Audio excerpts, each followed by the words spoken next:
오늘도 말씀과 기도로 이 자리에 오신 여러분들을 환영하고 축복합니다. 오늘 함께 나눌 말씀은 시편 146편입니다. 주님만 신실히 의지하면 주님이 신실히 돌보십니다.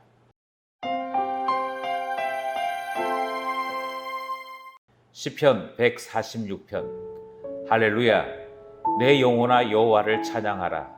나의 생전에 여호와를 찬양하며 나의 평생에 내 하나님을 찬송하리로다. 귀인들을 의지하지 말며 도울 힘이 없는 인생도 의지하지 말지니 그의 호흡이 끊어지면 흙으로 돌아가서 그날에 그의 생각이 소멸하리로다. 야곱의 하나님을 자기의 도움으로 삼으며 여호와 자기 하나님에게 자기의 소망을 두는 자는 복이 있도다.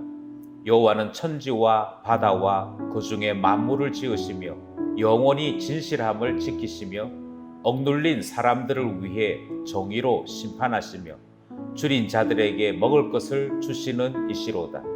여호와께서는 갇힌 자들에게 자유를 주시는도다. 여호와께서 맹인들의 눈을 여시며 여호와께서 비굴한 자들을 일으키시며 여호와께서 의인들을 사랑하시며 여호와께서 나그네들을 보호하시며 고아와 가부를 붙드시고 악인들의 길은 굽게 하시는도다. 시온아, 여호와는 영원히 다스리시고 내 하나님은 대대로 통치하시리로다. 할렐루야, 아멘. 시편 146편은 할렐루야 시편이지요. 할렐루야 시편이라고 할 때에는 시작할 때에도 할렐루야라고 하는 말이 들어있고 끝날 때에도 할렐루야라고 하는 말이 끝을 맺는 그런 형식을 유지하고 있습니다. 가끔 빠질 때 있다 할지라도 중요한 내용은 하나님을 찬양하는 것을 주제로 하는 내용을 담고 있습니다. 첫 시편이 146편인데 이 146편은 포로기 이후에 지어진 것으로 이해하고 있습니다. 여기에 있는 전체적인 내용들은 하나님을 왜 찬양해야 하는가라고 하는 이유를 우리에게 제공하고 있지요. 시편 146편의 구조를 한번 살펴보겠습니다. 시편 146편의 구조는 사실 매우 단순합니다.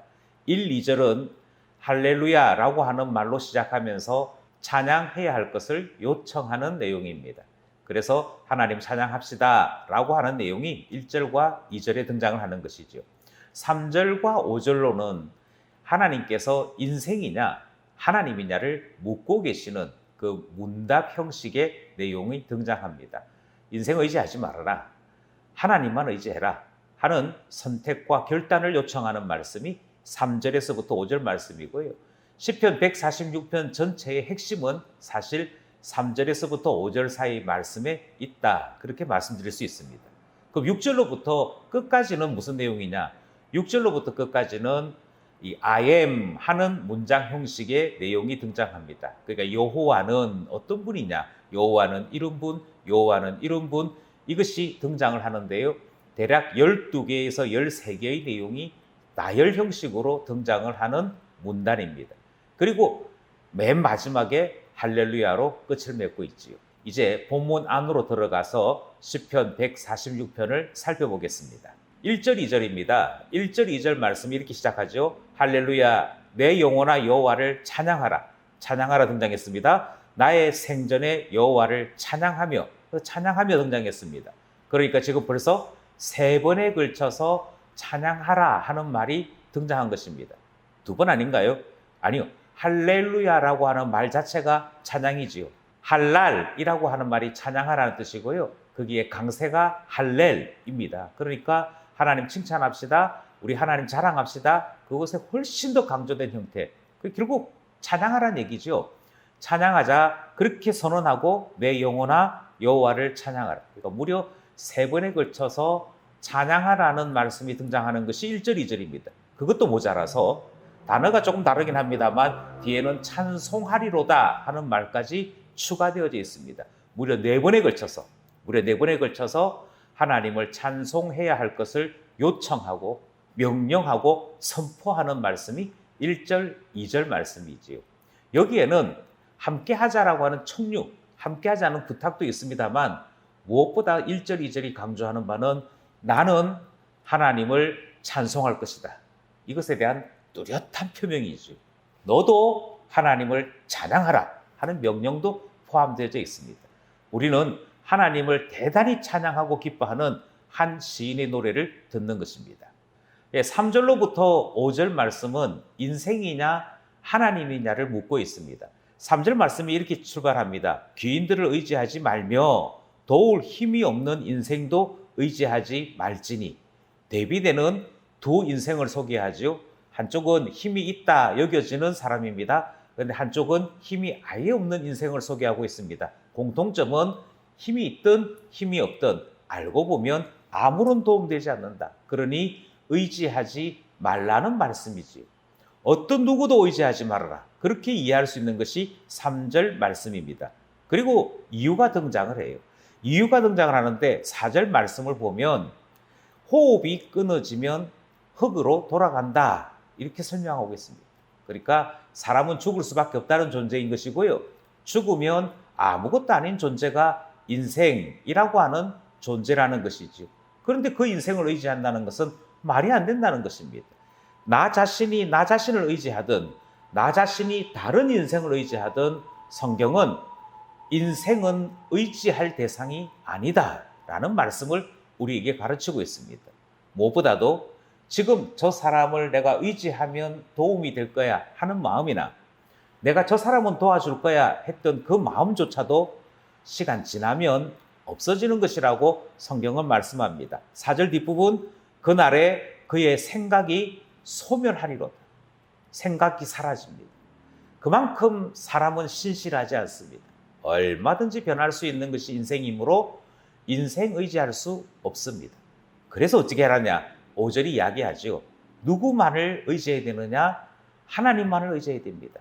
5절 말씀입니다. 야곱의 하나님을 자기의 도움으로 삼으며 여호와 자기 하나님에게 자기의 소망을 두는 자는 복이 있도다. 여기에 등장하는 복이 있도다 하는 말씀은 맨 뒤에 말씀이 아닙니다. 맨 처음에 나오는 말씀입니다. 복이 있도다 하는 선언이 먼저 등장하고 있고요. 누가 복이 있느냐? 5절은 두 종류의 사람이 복이 있다 얘기합니다.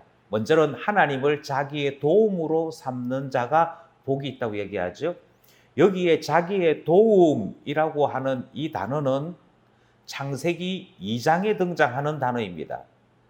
창세기 2장에서 돕는, 배필하는 단어, 그 단어와 같은 단어입니다. 그러니까 하나님을 나의 배필로 생각하고 사는 사람, 또는 이 선지자 시대들의 용어를 빌리자면 하나님을 나의 남편으로 삼고 살아가는 사람, 그런 의미입니다.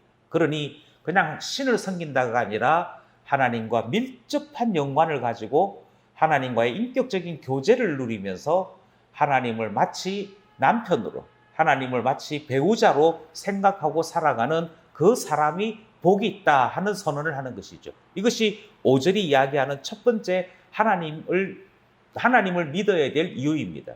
두 번째 이유도 있습니다. 하나님을 자기의 소망으로 삼는 사람. 그래서 하나님에게 나의 소망을 고백하고 그것에 응답을 바라고 살아가는 사람이 복이 있다라고 가르치고 있는 것입니다. 인생이냐? 하나님이냐? 성경 말씀이 우리에게 묻고 있는 질문입니다. 이제 6절로부터 끝절까지 말씀이 하나님은 이라고 하는 말씀이 되어집니다. 예수님께서 나는 이라고 하는 말씀이 등장하죠. 나는 포도나무요. 이렇게 할 때 I am 하는 이 문장이 등장을 합니다. 마찬가지로 여기에 등장하는 여호와는 하는 이 말이 똑같은 표현입니다. 하나님 누구시냐를 이야기하는 거지요. 하나님이 누구시냐를 6절로부터 10절까지 계속 나열합니다. 하나님 이런 분, 하나님 이런 분, 그렇게 소개하는 내용입니다. 그 하나하나의 내용을 살펴보려고 합니다. 먼저 6절을 보시면 여호와는 천지와 바다와 그 중에 만물을 지으시며, 간단하게 줄이면 이렇습니다. 창조주 하나님. 하나님 누구냐? 세상 만드신 분. 그렇게 소개합니다. 그 다음에 6절 뒷부분에 영원히 진실함을 지키시며, 이렇게 말씀하고 있죠. 영원히 진실함을 지키신다는 말은 언약의 하나님을 이야기합니다. 심지어 여기에 등장하는 진실함이라고 하는 이 말은 신실함이라는 말로 바꾸어도 똑같은 의미입니다. 하나님 신실하셔서 약속하신 것은 끝까지 지키십니다. 이것이 성경이 이야기하는 바이고 우리가 하나님을 믿는 이유이지요. 그래서 우리에게 주신 약속은 불변하는 줄 믿습니다. 우리에게 주신 약속은 주 예수 그리스도를 믿으라 그리하면 너와 내 집이 구원받는다는 약속입니다.